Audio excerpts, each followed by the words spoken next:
इसमें जो ये चैप्टर है जेनेटिक्स हेरिडिटी, ये क्लास 10th और 12th के कोर्स में है। इसके अलावा जो कॉम्पिटिटिव एग्जाम्स की प्रिपरेशन भी कर रहे हैं उनको भी इसमें काफ़ी हेल्प मिलेगी। कुछ टर्मिनोलॉजी जो इस चैप्टर की छूटी हुई थी उनको मैंने कवर किया है। टर्मिनोलॉजीज, फेनोटाइप पहले बता चुका हूं, क्या है फिजिकल अपीयरेंस। फिजिकल अपीयरेंस जैसा कोई कैरेक्टर हमें बाहर से दिखाई देता है, या विजिबल कैरेक्टर, विजिबल मतलब जो हमें बाहर से इजीली नजर आ जाए, तो ये फेनोटाइप हो गया। फिजिकल अपीयरेंस या visible structure, genotype genetic constitution और जीनिक स्ट्रक्चर। फेनोटाइप और जेनोटाइप अलग अलग कैरेक्टर का अलग अलग हो सकता है, जैसा कि आप आगे देखेंगे।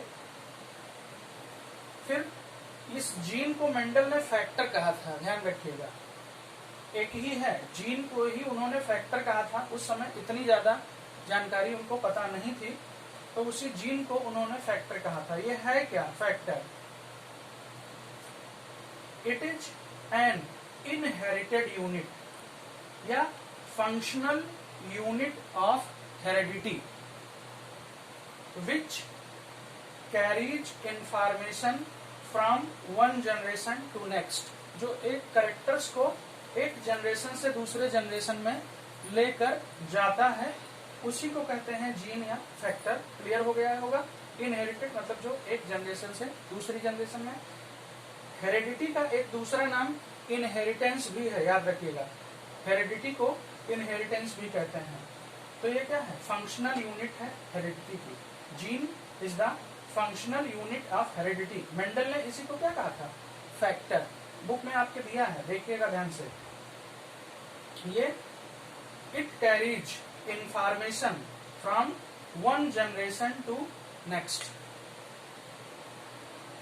नेक्स्ट है पनट स्क्वायर। आगे जरूरत पड़ेगी, जैसे हम मोनो हाइब्रिड क्रॉस पढ़ाएंगे वैसे ही इसकी जरूरत पड़ेगी, और डाई हाइब्रिड क्रॉस में भी पड़ेगी। तो चेकर बोर्ड हम जिसको नॉर्मली कह देते हैं, उसी को पनट, एक साइंटिस्ट थे उन्होंने दिया था, तो इसको पनट स्क्वायर या चेकर बोर्ड ही कहते हैं। ये क्या करता है और किस काम में आता है? It shows the result of cross. ये क्रॉस का रिजल्ट बताता है कि इसको, इसका फिनोटिपिक रेशियो क्या है और जीनोटाइप कैसा है और फेनोटाइप कैसा है, ये बताता है इसका। नेक्स्ट है जीन पूल। किसी भी एक स्पीशीज के अंदर जो टोटल नंबर ऑफ जीन्स जितने होते हैं उसी को जीन पूल कहते हैं, याद रखिएगा।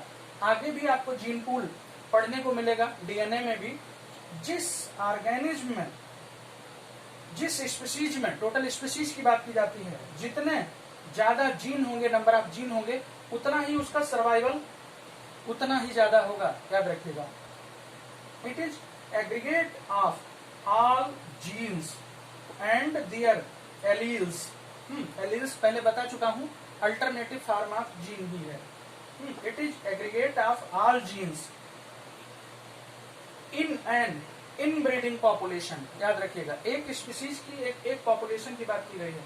तो ये कुछ टर्मिनोलॉजीज जो आपकी छूटी हुई थी, जिनको मैंने आपको क्लियर किया। आई एक्सपेक्ट कि आपको बिल्कुल ये क्लियर हो गया होगा।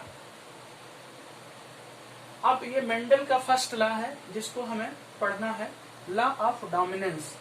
हालांकि मैं पहले ही आपको बता चुका हूं कि इसको लॉ नहीं माना जाता है, क्योंकि सारे लॉ इस पर बेस्ड हैं। लॉ दो ही हैं, law of segregation and law of independent assortment. लेकिन अब बुक में दिया है तो उसको भी देखा ही जाएगा। इसमें बताया क्या गया है, इसमें है क्या रियली लॉ ऑफ डोमिनेंस में? लॉ ऑफ डोमिनेंस यही कहता है कि only according to law of dominance, Mendel के लॉ ऑफ डोमिनेंस के अनुसार है क्या? Only dominant character express itself. जो डोमिनेंट कैरेक्टर होता है, इसके पहले वाले कल वाले वीडियो में आप देख चुके हैं, डोमिनेंट और रिसेसिव हमने 7 कंट्रास्टिंग कैरेक्टर्स में आपको बिल्कुल क्लियर कर दिया था। तो वही है, only dominant character express itself, सिर्फ डोमिनेंट कैरेक्टर ही अपने आप को एक्सप्रेस कर पाता है, शो कर पाता है। And recessive is not express itself, या बट या कुछ भी कहिए, जो रिसेसिव होता है वो अपने आप को शो नहीं करा पाता है। तो सिर्फ डोमिनेंट कैरेक्टर ही अपने आप को एक्सप्रेस करता है, और रिसेसिव क्या हो जाता है, नॉट एक्सप्रेस, या उसी के लिए एक वर्ड लिख दिया गया सप्रेस हो जाता है, मतलब डोमिनेंट इसको सप्रेस कर देता है, इसलिए यहाँ पर है।